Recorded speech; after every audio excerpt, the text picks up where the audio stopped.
നമുക്ക് air filter മാറാം. Air filter മാറാനായിട്ട് 2 ക്ലിപ്പ് വരുന്നുണ്ട്. ആ ക്ലിപ്പ് റിമൂവ് ചെയ്യണം. അത് ജസ്റ്റ് ഒന്ന് ഇളക്കിയതിന് ശേഷം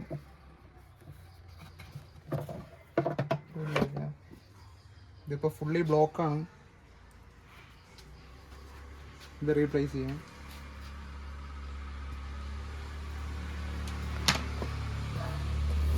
ഇതാണ് പുതിയ എയർ ഫിൽറ്റർ.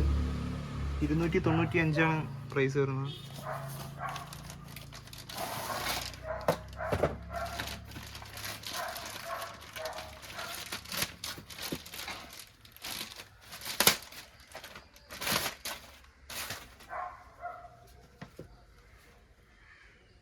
ഇതാണിത്, ഫുള്ളി ബ്ലോക്കഡ് ആണ്. ഇത് റീപ്ലേസ് ചെയ്യാം. ജസ്റ്റ് കവർ പൊക്കിയതിന് ശേഷം ഇതിനകത്തായിട്ട് ഫിക്സ് ചെയ്ത് കൊടുത്താൽ മതി. അതിനുശേഷം ഇവിടെ 3 ലോക്കുണ്ട്. അത് ജസ്റ്റ് അതിനകത്തേക്ക് കയറ്റി കൊടുക്കണം. അതിനുശേഷം ജസ്റ്റ് പ്രസ് ചെയ്തുകൊണ്ട് ക്ലിപ്പ് ഇട്ട് കൊടുത്താൽ മതി. എയർ ഫിൽറ്റർ റീപ്ലേസ് ചെയ്ത് കഴിഞ്ഞപ്പോൾ ക്യാബിൻ AC ഫിൽറ്ററാണ് മാറുന്നത്. ഇതിൻ്റെ പ്രൈസ് 447 രൂപയാണ്.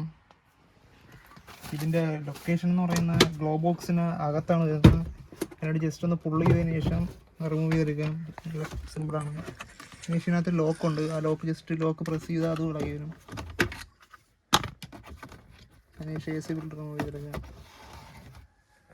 ഇതാണ് AC ഫിൽറ്ററിൻ്റെ കണ്ടീഷൻ. ഈ AC ഫിൽറ്റർ ഫുൾ ബ്ലോക്കാണ്. അപ്പോൾ ഇത് റീപ്ലേസ് ചെയ്യാറായിട്ടുണ്ട്. അപ്പം നമുക്ക് പുതിയത് ഇട്ട് കൊടുക്കാം.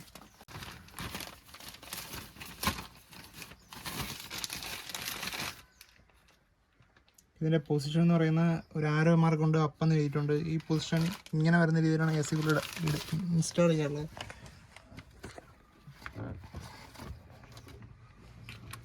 ജസ്റ്റ് കയറ്റിട്ടതിന് ശേഷം ഈ ലോക്ക് പൊസിഷൻ കറക്റ്റ് വരുന്ന രീതിയിൽ വെച്ചിട്ട്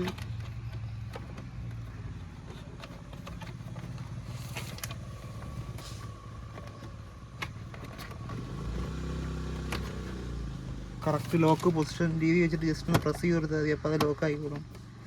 അതിനുശേഷം ഗ്ലോ ബോക്സ് ഫിക്സ് ചെയ്യുന്നത് ഈ താഴത്തെ 2 ലോക്ക് ജസ്റ്റ് അതിനകത്ത് വെച്ചതിന് ശേഷം ജസ്റ്റ് ഒന്ന് പ്രസ് ചെയ്ത് ഇറക്കുക. അതിന് ശേഷം പുള്ള് ചെയ്യുക.